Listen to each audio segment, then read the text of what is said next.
So my friends and I were at Atlantic City playing the Borgata Poker Open through BetMGM when we stumbled upon this insane store.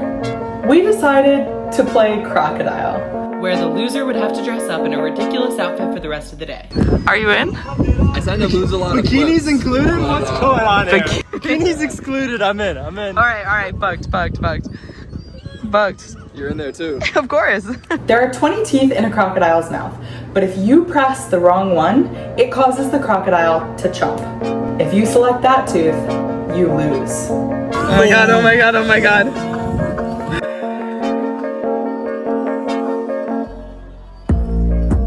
And the other two get to pick out an insane outfit that you have to wear for the rest of the day.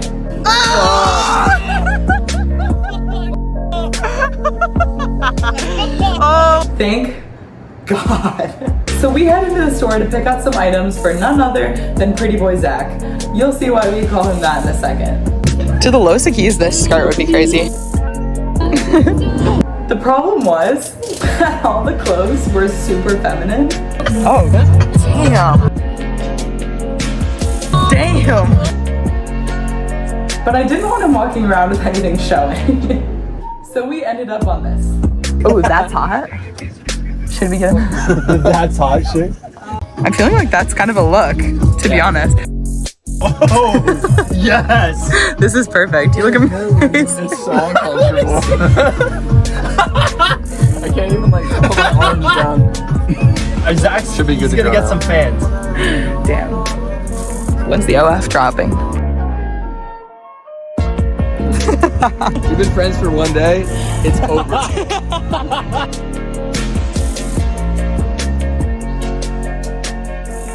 It was so good to start my day with a little bit of fresh air, but it was time to go back to the Borgata to play the PKO Bounty Shootout with a bunch of famous MLB players. This tournament is the mix of a PKO and a shootout, so the top two from each table advance to the next round. For me, I had either played PKOs or shootouts, but I had never played a PKO shootout, so I was really excited to try to play some hands and try to hit some home runs. Anyway, I raise ace-8 suited from middle position, big blind makes the call, and we go heads up to a flop of king-jack-3 rainbow. She leads for pot, so I just fold. Strike out, I guess.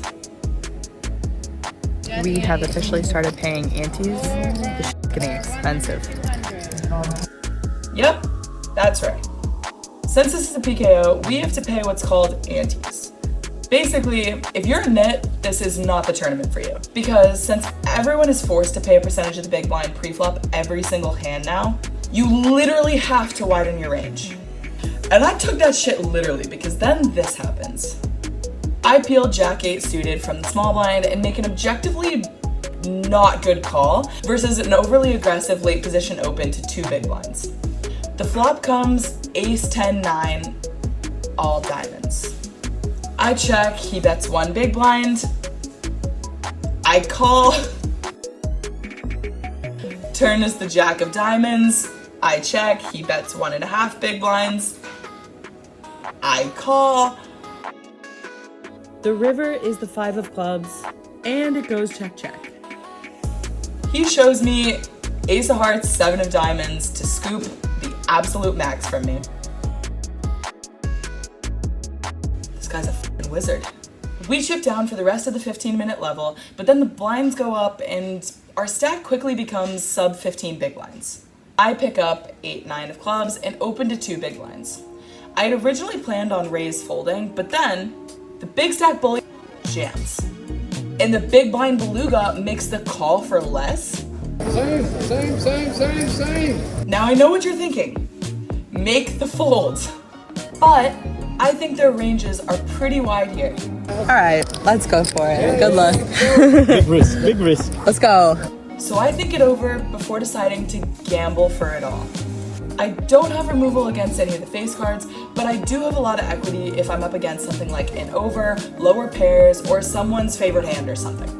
The bounty is at play. Let's go. We are up against 6s and jacks. Oh boy, good luck. Keep it black and keep it low. Yikes. The flop is a whole bunch of nothing. Not even a club for a backdoor sweat. Uh-oh. The turn is a 9. Oh. And the river is an ace. Nice hand. As I mentioned before, the really cool thing about this tournament in particular is that there are tons of former MLB players in it. So not only did I get to meet players like Eric Katz, Dellin Betances, Grant Balfour, and more, I also got to play with them. I had made friends with specifically Dellin Betances in the line, after guessing that he was an MLB player. I'll give you one guess on how I knew. But yeah, basically we sat down at the same table with Grant Balfour to my right as well. And Grant just starts off his session hitting quad aces. I told him. Yeah, quad I don't know the faces. Whoa. My son would. Wow. Nice. Easy game.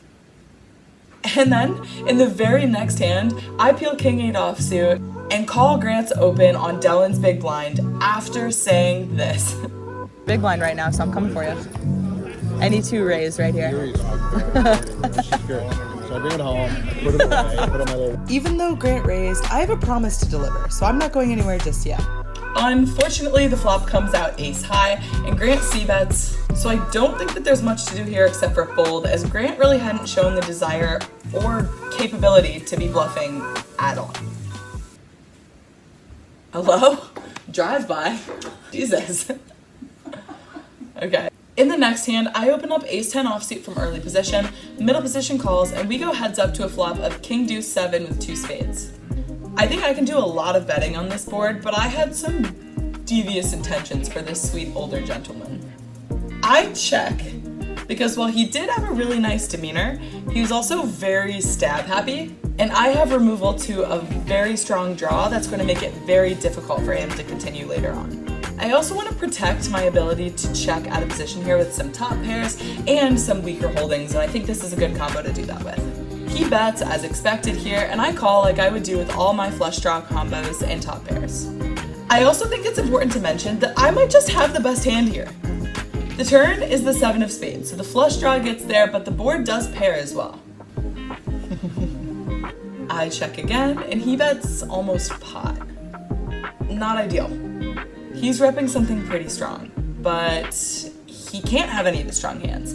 I have all the pocket kings, I have all the ace high flushes, and most importantly, we didn't play the hand this way to just fold when he barrels turn, and we have just enough to make this a really difficult decision for him. I jam, and he's in the tank.